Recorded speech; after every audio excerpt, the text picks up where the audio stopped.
Cake आणि healthy हे समीकरण जरा जुळत नाही ना? त्यातही साखर, गूळ आणि मैदा याचा वापर न करता अशक्य वाटतंय ना? पण हे खरं आहे. आज आपण बनवतोय हेल्दी केक प्रीमिक्स, तेही आपल्या किचनमधील उपलब्ध मोजक्या साहित्याचा वापर करून. यासाठी आपण काय साहित्य वापरले, त्याचं प्रमाण किती आहे हे जाणून घेण्यासाठी व्हिडिओ शेवटपर्यंत नक्की बघा. यासाठी लागणारं साहित्य आपण थोडक्यात पाहूयात. 50 ग्रॅम मी घेतलेलं आहे नाचणीचं पीठ, 50 ग्रॅम ओट्स, 100 ग्रॅम खारीक powder, 1 tablespoon cocoa powder, 1/4 teaspoon मीठ, अर्धा teaspoon baking powder, 1/4 teaspoon baking soda. आता आपण हे सर्व साहित्य मिक्सर जारमध्ये घालून घेणार आहोत. इथे महत्त्वाची टीप, आपण प्रीमिक्स बनवतोय ते आपण स्टोअर करून ठेवणार आहे. त्यासाठी आपण जी भांडी वापरणार आहोत ती स्वच्छ आणि सुकी असावीत. आजच्या प्रीमिक्ससाठी आपण साखर न वापरता खारीक पावडर वापरतो आहे. वजनी प्रमाण आपण 100 ग्रॅम घेतलेलं आहे आणि मेजरिंग कपचं प्रमाण म्हणाल तर अर्धा कप आपण खारीक पावडर घेतलेली आहे. कोको पावडर आपली घालून झाली आहे. यामध्ये घालून घेतो आपण baking powder. Baking powder, baking soda मोजताना या पद्धतीने आपल्याला चमचा भरून घ्यायचा आहे, पूर्ण भरायचा नाही आहे.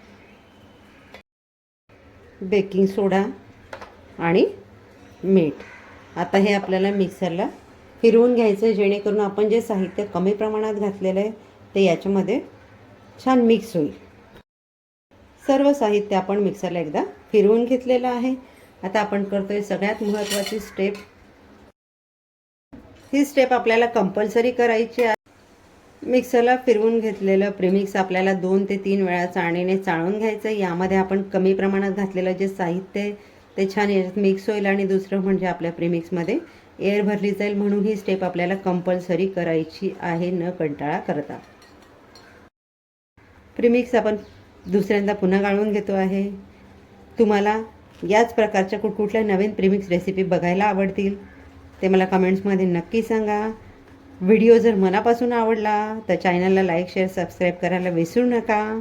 बेल आयकॉनचं बटन आठवणीने प्रेस करा, म्हणजे जे काही नवीन व्हिडिओज अपलोड होतील ते सगळ्यात आधी तुम्हाला बघायला मिळतील.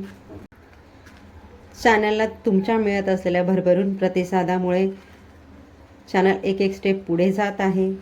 त्याबद्दल तुम्हा सर्वांचे मनःपूर्वक आभार. असाच प्रतिसाद कायम राहू देत. हेल्दी केक प्रीमिक्स आपलं रेडी झालेलं. प्रीमिक्स स्टोअर किती दिवस आणि कसं स्टोअर करायचं, त्यासाठी तुम्ही एअरटाईट कंटेनर, जार किंवा एअरलॉक बॅग वापरू शकता. रूम टेम्परेचरला ठेवत असाल तर आरामात 2 ते 2.5 महिने राहतं. फ्रीजला स्टोअर करत असाल तर 4 ते 5 महिने राहतं. पण ज्या वेळेला तुम्ही प्रीमिक्स फ्रीजला स्टोअर करता, तुम्हाला वापरायचं असेल त्यावेळेला ही काळजी घ्या की प्रीमिक्स 1 ते 1.5 तास अगोदर बाहेर काढून ठेवा. त्याला छान रूम टेम्परेचरला येऊ द्या आणि मग केक बनवायला घ्या. फ्रीजमधून काढल्या लगेच वापरलं तर तुमचा केक फ्लफी आणि स्पॉन्जी होणार नाही. प्रीमिक्स ज्या वेळेला तुम्ही वापराल त्यावेळेला वापरण्यासाठी स्वच्छ आणि सुका चमचा वापरा. स्टोअर करत असाल ते देखील स्वच्छ आणि सुक्या बॅग, डब्याचा वापर करून मग त्याला स्टोअर करा.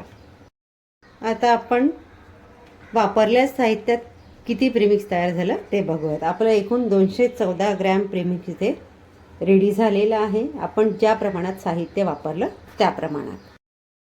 प्रीमिक्स स्टोअर करण्यासाठी तुम्ही या पद्धतीने एअरलॉक बॅगचा वापर करत असाल तर प्रीमिक्स टाकल्यानंतर त्यातली पूर्ण हवा या पद्धतीने काढा आणि एका साईडने बॅग लॉक करायला सुरुवात करा आणि पुन्हा यातली हवा काढत चला, बॅग लॉक करत चला. या पद्धतीने बॅग लॉक करा आणि मग प्रीमिक्स फ्रीजला किंवा रूम टेम्परेचरला स्टोअर करा.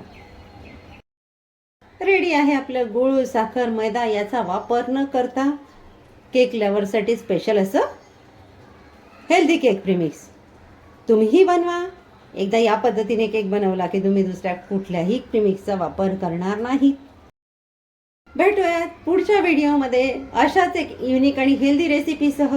तोपर्यंत आसनास किचनचे व्हिडिओ एन्जॉय करा.